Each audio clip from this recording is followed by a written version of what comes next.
What's up?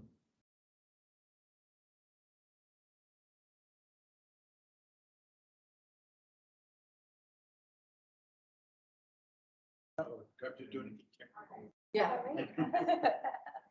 Just a bunch of staff. Excellent, thank you. Let me do this as a slideshow for you real quick.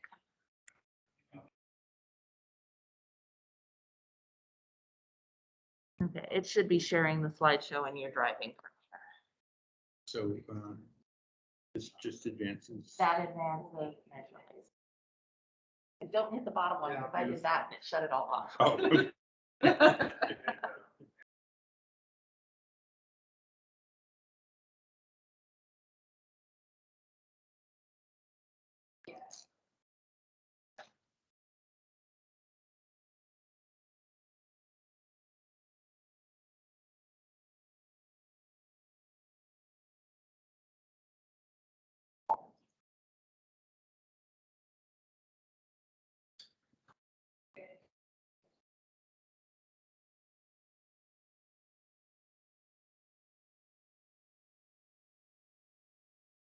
Give it like one more minute.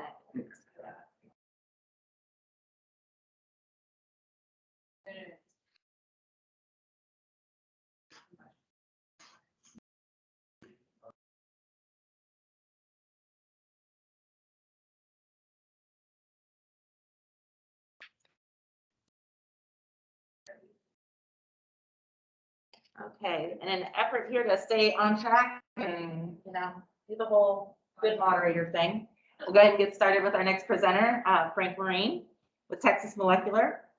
So Frank Marine, past president of TM Deer Park Services Limited Partnership, i.e. Texas Molecular, has been with Texas Molecular for 16 years. Frank earned a BS degree in chemical engineering from Newark College of Engineering in Newark, New Jersey. Frank joined the hazardous waste business in 1987. His waste experience includes work with firms in the incineration, inorganic wastewater treatment, biological wastewater treatment, hazardous fuels blending, cement kiln, and underground injection segments.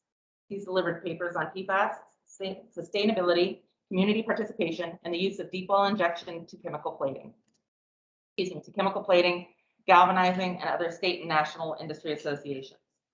Frank currently leads the marketing efforts of Texas Molecular regarding the safe and effective management of hazardous and non-hazardous PFAS wastewaters by the use of Texas Molecular's Class 1 hazardous waste underground injection wells. Frank? Thank you very much.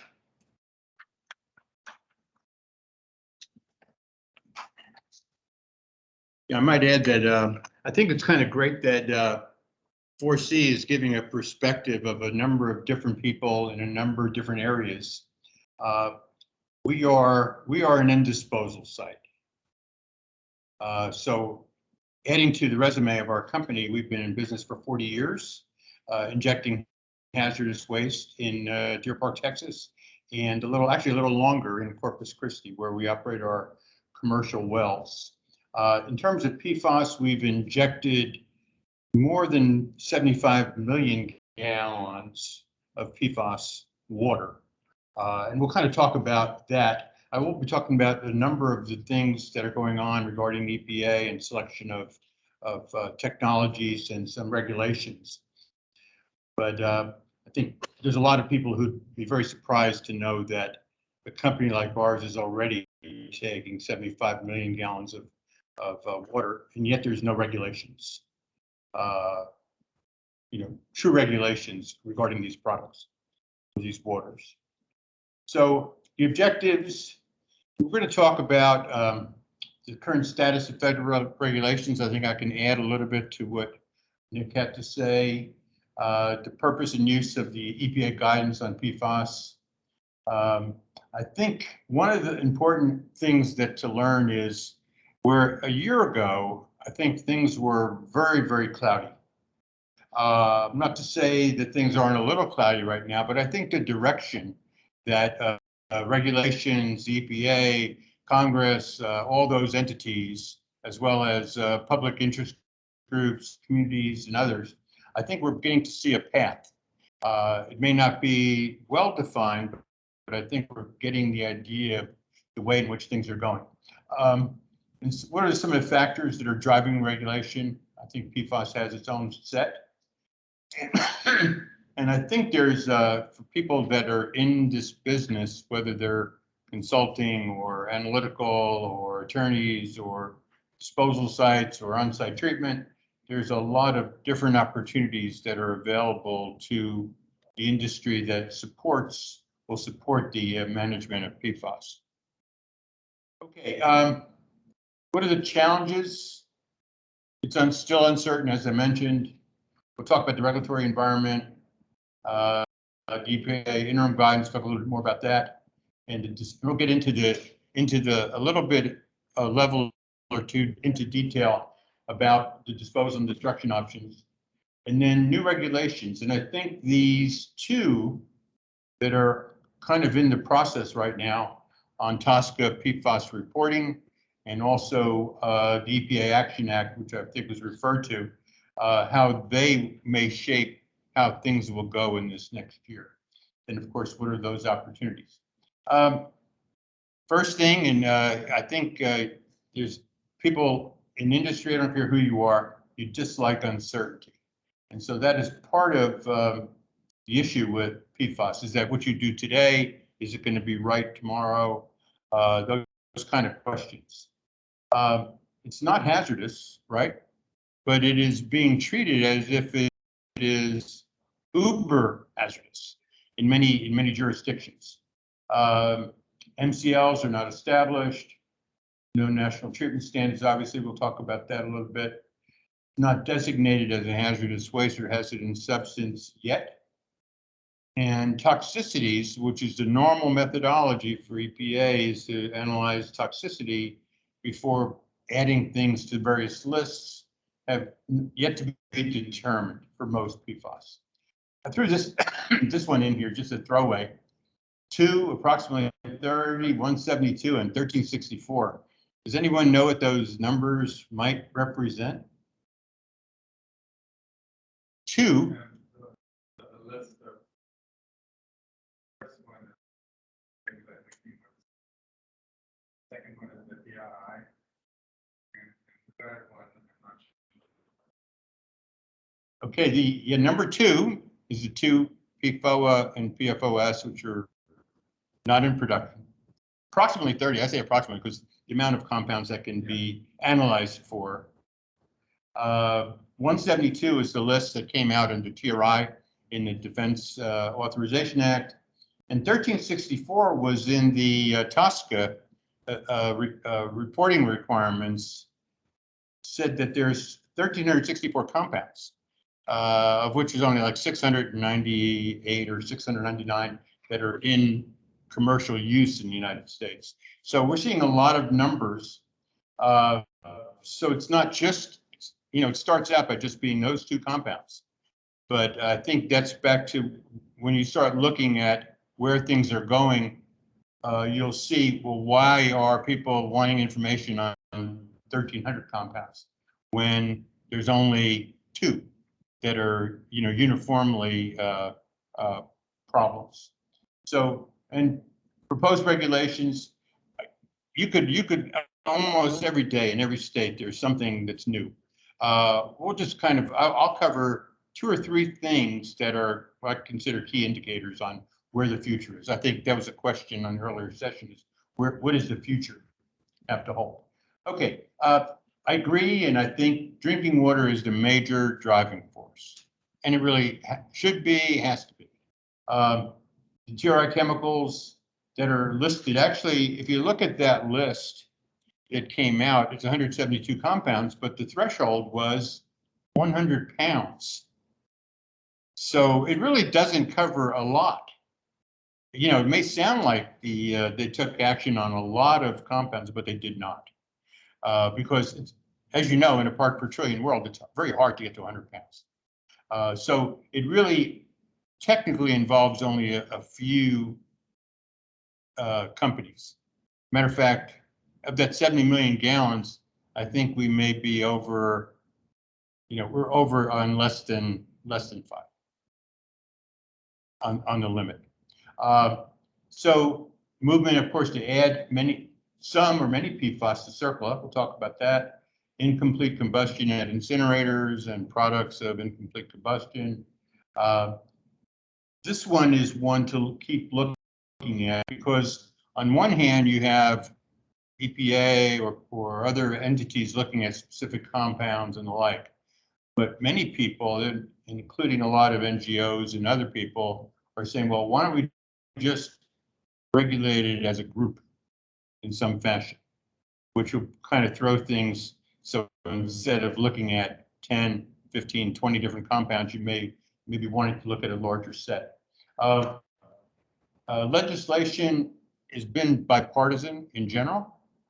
Talk about that in a minute. And everyone knows leachate is coming under increased scrutiny because it is one of the major places where we find PFAS. Okay, the drivers. Environmental justice is a huge factor in almost anything these days, but will become even more as we'll talk about. But it will drive the regulations, and it will drive the ultimate use and treatment of PFAS. Lawsuits. I think, as someone has said, lawsuits do tend to drive regulation.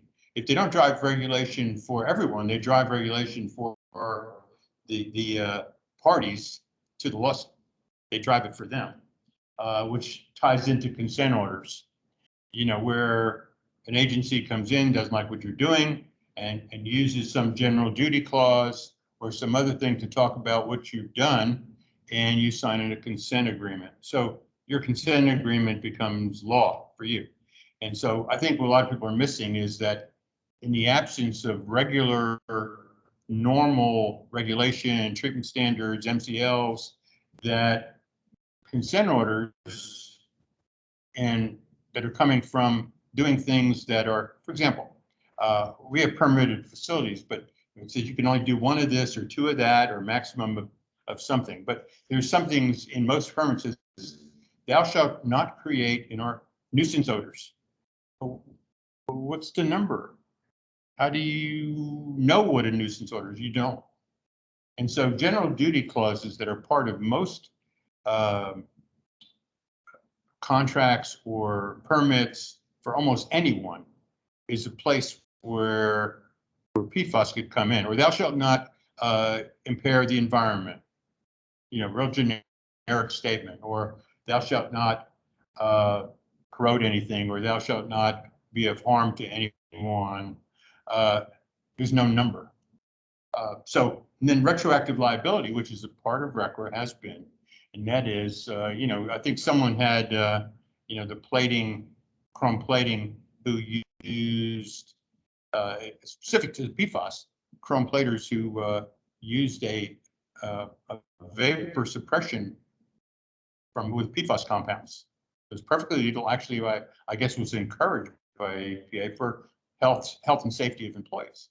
And now are looking at the legacy issues with doing something that they stopped doing, 10 or 15 years ago, looking at the legacies of retroactive liability. So I think it ties in with a lot of conversations about risk, the risk of doing this or doing that. But there's some things that are going on right now that people just need to understand.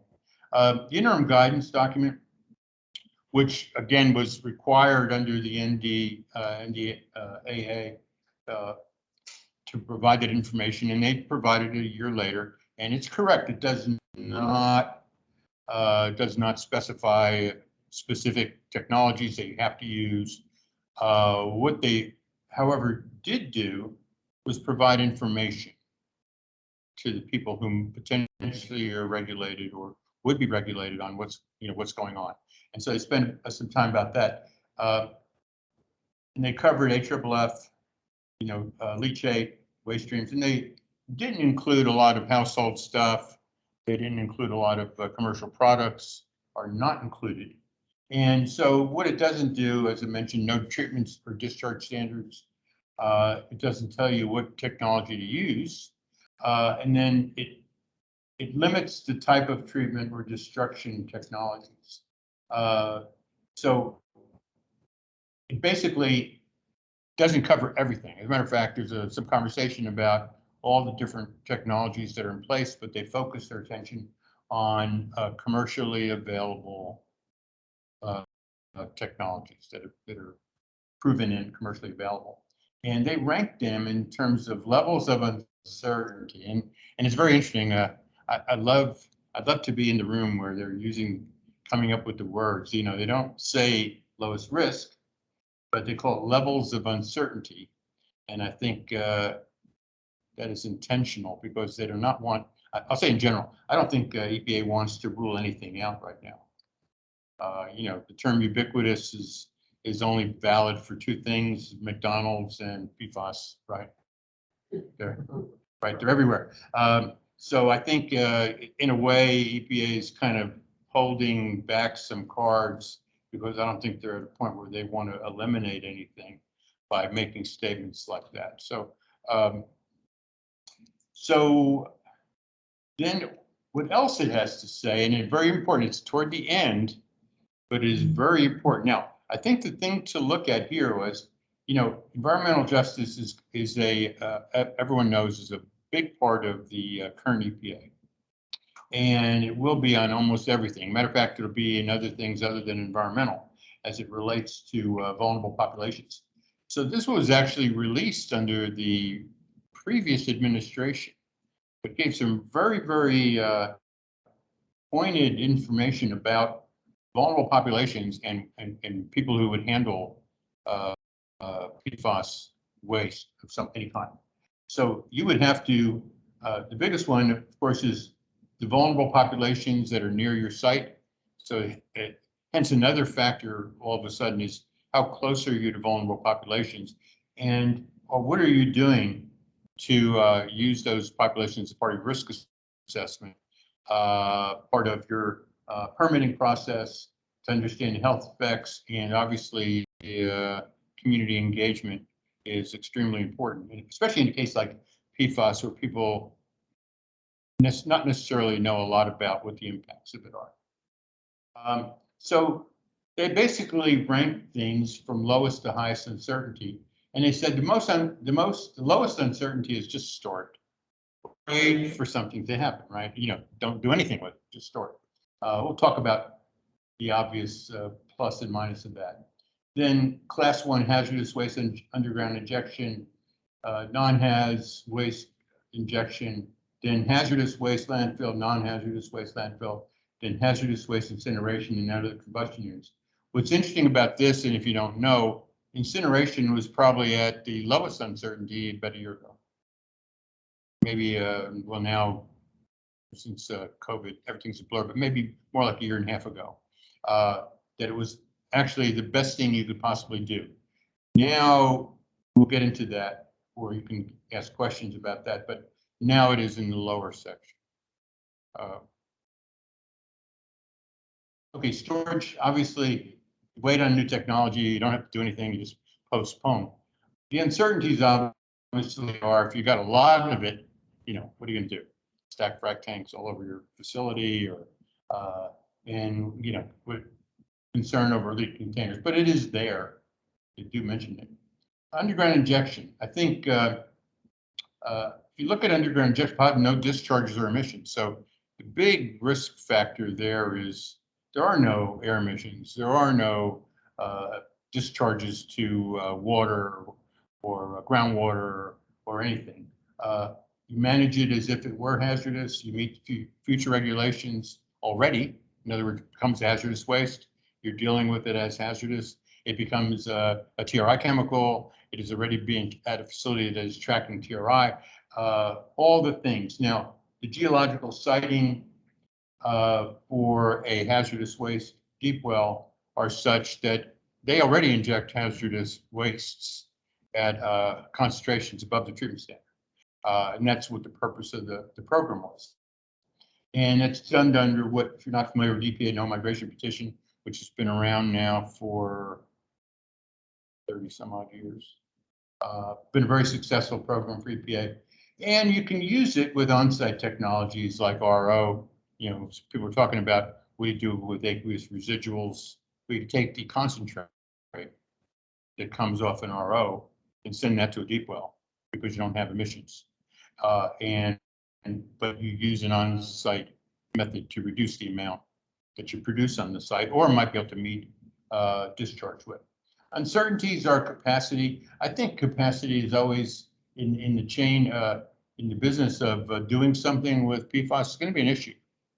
I've seen it in other things where EPA has issued capacity variances, or they single out certain industries and kind of prioritize, because the amount of PFAS, if it is totally regulated the way people would like, there wouldn't be enough capacity not only to take all these wastes, number one, but there wouldn't be enough capacity to make all the RO units that you got to make, or the ion exchange units you got to make to handle it all.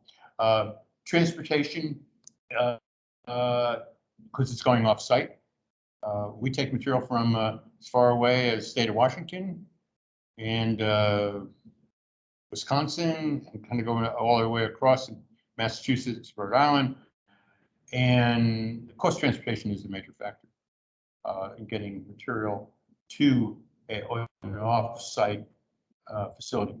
And if you're going to do a hazardous well on site, it's a very difficult process. It's geologically limiting, and it's primarily for liquids. I would say that a good rule of thumb was probably take you 4 or 5 years to get a no migration petition, but you better be in an area that already either has them or is super suitable for injection. It's not easy permit to get. Non-hazardous underground injection, generally no discharge emissions. It's an easier process for permitting. In many states, you might be able to do that in a year. And it does minimize fluid migration, but the uncertainty that differentiates it from the no migration petition or the hazardous wells is the fate of the fluid. It's not as, the geological study is not as rigorous as if you're injecting hazardous waste. And there'd be others, the transportation costs, and what happens when material becomes hazardous at some time in the future. Would be a concern about non-haz anything. Now, subtitle C, you know, you have a hazardous waste permit. Again, the EPA is differentiating and saying if you have a hazardous permit, you have certain built-in safety factors, risk reduction or uncertainty reduction or containment for long-term storage. Uncertainties would be discharges and emissions from landfills. People, you know, when you start digging in and looking at all the sources, people are now concerned with landfill gas.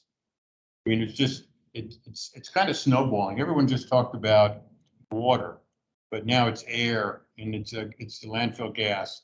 It's all these other point sources. And leachate treatment disposal. So, you know, you have leachate. What are you going to do with the leachate? So you may end up putting in some technology to reduce or rid yourself of the leachate with PFAS. And then what is the impact of future regulations, you know, on the land? Non-haz, you know, again, it's a less regulated form of landfill. So obviously it's good containment. Most of them will have a lot of the safeguards that it has, landfill has. But uncertainties would be, you know, I mentioned the gas. What is the capacity for liquids? Of course, PFAS is persistent, and then future regulations. What happens if it does go hazardous? You know, and I think that's where, you know, I talked about people who are using people like us are doing it really in advance of regulations. Hazardous waste incinerators. It's a destruction technology, you know, easy button. I used to work for a couple of different incinerators. It has a hazardous waste permit, which is another form of protection. And EPA is working to develop acceptable operating standards. That's one of the things that they did because the problems that were found at an incinerator. And I think most people realizing all incinerators are not built the same. And so I think it'd be important to know, not only from you know, the conditions are you just don't put an incinerator and say it and bring it up to 2,000 degrees and say you're done. The question is, what is the residence time? What is the concentration? What is the turbulence of the flow? A number of things that would go on with that. And then uncertainties would be capacity, obviously. The second one relates to the issues that came about a year ago or so on incomplete destruction and products of incomplete combustion, and air emissions and ash. So if you look at the whole thing, you got what's coming out of the stack, and then you have the ash or the solid residue that's coming out, about what you got to do there. And of course, cost. They mentioned a whole host of other combustion units which are not hazardous, and they may have a role to play in the overall management, and to some degree, they may benefit on setting criteria for them. Ultimately, what would they have to do to handle PFAS at what concentration? Of course, in that case, the destruction efficiencies might vary more broadly, and other emissions, discharges, and residues. And of course, what happens if this material gets regulated in such a way that the facility can no longer take it. This is TSCA PFAS reporting that came out, I think that they came out with a couple months ago, is very, very, very interesting in that now it's out for comment, so it's not a law of any kind, but it includes manufacturers and importers of PFAS to include any byproducts. No exemptions for small manufacturers. It includes, there's 1,346 compounds that are under that list, and 699 are in commerce in the US. Now, back to this general duty thing is you have to have reporting for 10 years on your use and management of PFAS compounds of those 1,346. Potential worker exposure, release to air, water, ground, and offsite waste disposal. Now, I don't know. Fortunately, I'm not manufacturing PFAS water, but I look at that and I'm saying, whoa, talk about SDSs. You don't even. It's hard to tell what compound is in a given brand of AFFF, but they'll use words like, you'll see here, reasonably ascertainable standards. Like you should be going to, I think someone mentioned going to former employees, go look at the SDSs, call your suppliers, because going back 10 years for companies that are affected by this, it's going to be a pretty rough activity. And I think they were talking about in their estimates of saying that it would cost probably from $50,000 to $150,000 or more to generate this report. Now, if it were to become a law, they would give like a year. There'd be a 6-month notice and then a 6-month time for you to actually get that information. I don't know. I mean, does any of you have any clients or people that are trying to figure out how to deal with this if this becomes real? This seems very, very tough. But they want a baseline. So back to my point about how much is going to be regulated. In this document, they're already looking at 1,346 compounds. So you can see the swell has gone from the 2 to the dozen or so to the 172, and now this.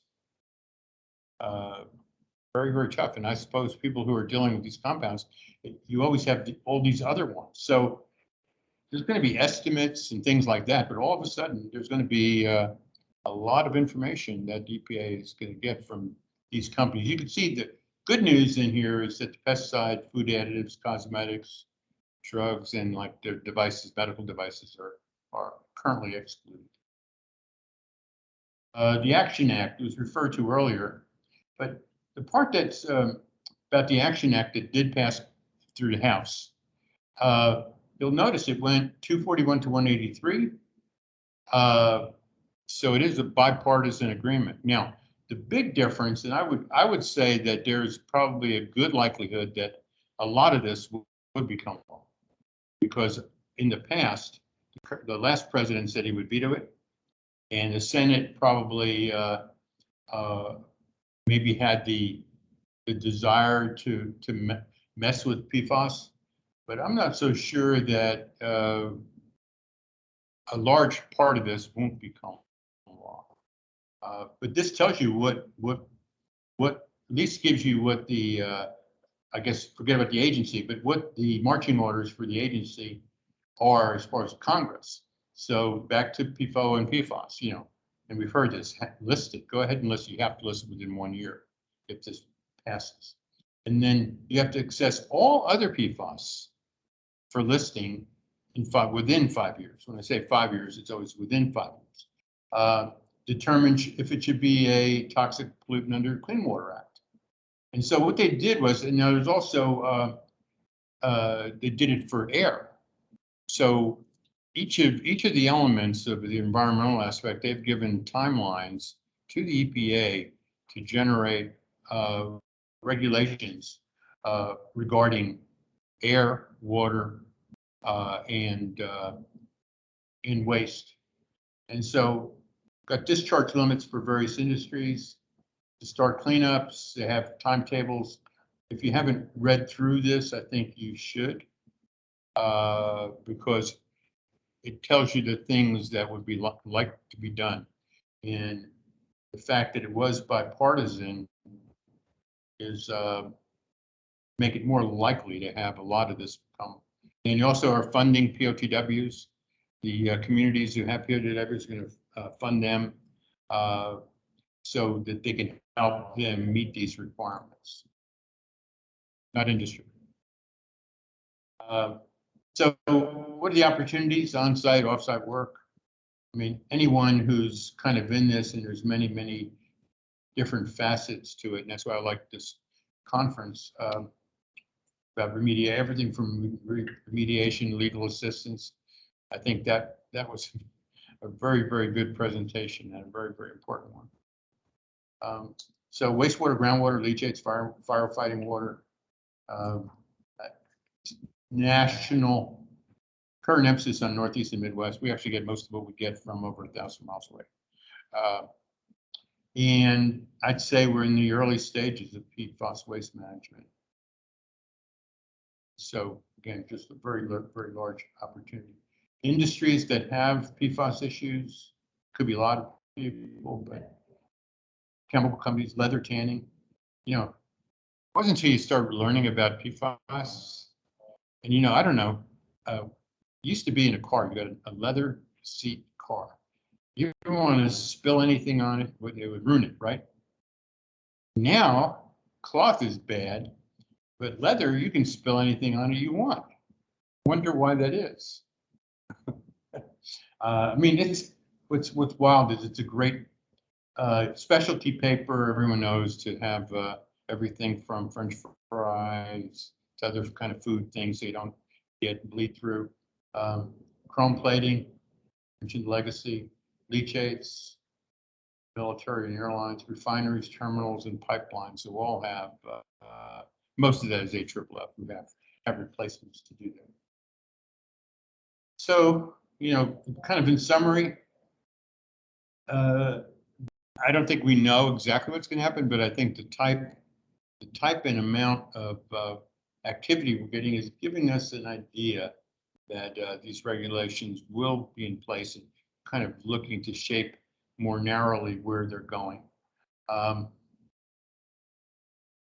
the least uncertainty thing, environmental justice and community concerns will be of growing importance in the management of PFAS. Don't ignore that. Here's the references to the 3 things that I included in here. Anyone have any questions? I say booth 414, we're actually in the hallway nearby the elevator. So we're out in the outer ring somewhere, around the corner from the registration tab. I actually have a question. Sure. How has the costing for lethal injection changed over the last several years? Is PFAS more or less expensive? Is it all in the same kind of pricing bucket? It would be, we're not getting, too commercial.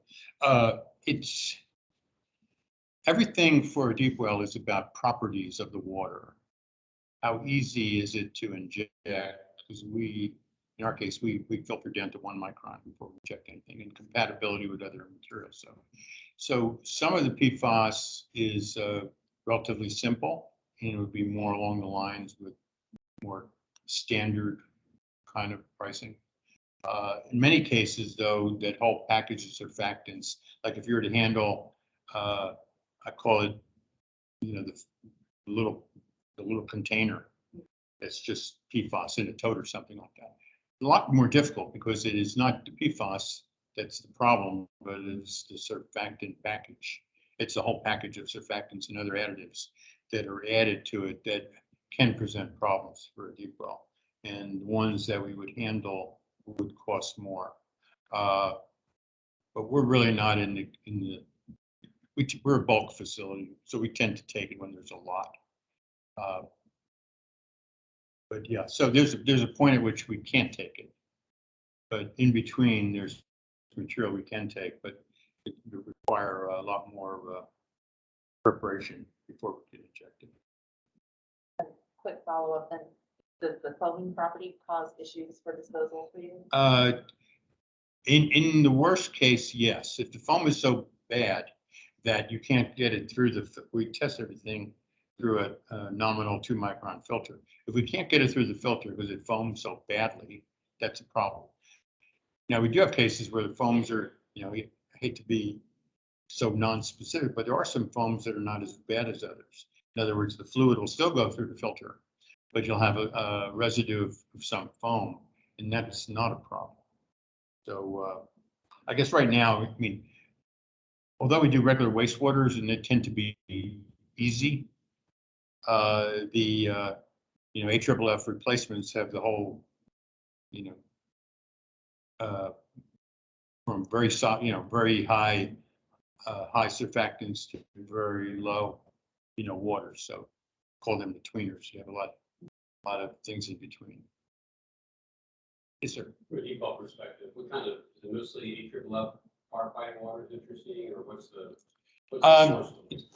Right now, I guess it's been wastewater is the largest. The largest in terms of volume been wastewater. We did a project now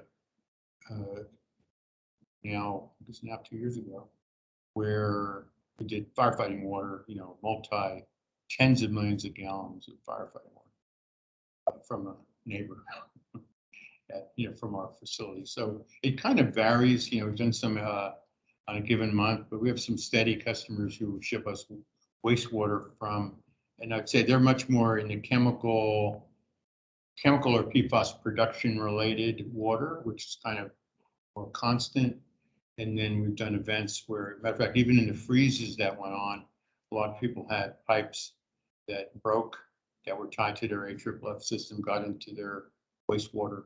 And so we've done some big projects on, so in that case, it wasn't PFAS, changeovers. There was actually some PFAS getting into, some wastewater lift station or something like that, where we may end up with hundreds of thousands of gallons of contaminated water. So it kind of varies. So we have regular clients and we have project clients. Yes, sir. Do you have any regulation in Texas?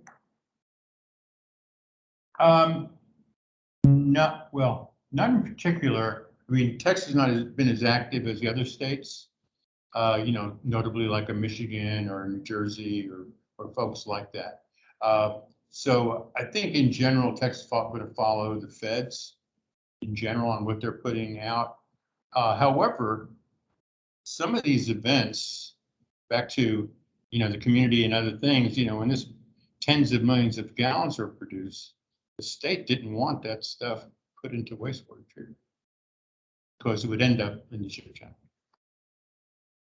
So they were very involved in working with the generator to do something that did not end up, again, maybe from some general duty aspect of their, you're going to do something that's harmful to the aquatic life of, so you don't do that. Now, it turns out they're right across the street from us and could send us their water. But so there was a case where it wasn't really regulated. However, the state and EPA have a lot to say about. Matter of fact, when companies send us material now, the federal EPA and the state that they're located in sometimes take pretty much, in the loop as far as what we're doing and how we're doing it. And they have to disclose that to, their regulators. So back to your question on Texas, I think Texas is looking at what is going on, but in some senses, they're not saying because it's not regulated, you can just discharge it somewhere. Thank you, Frank. Oh, thank you. All right. Well then, we're gonna switch out presentations again, about a 5-minute downtime, and then we'll get started with our next speaker. Your presentation. How much you made about it? Just go out. You see, no, I didn't mean. There's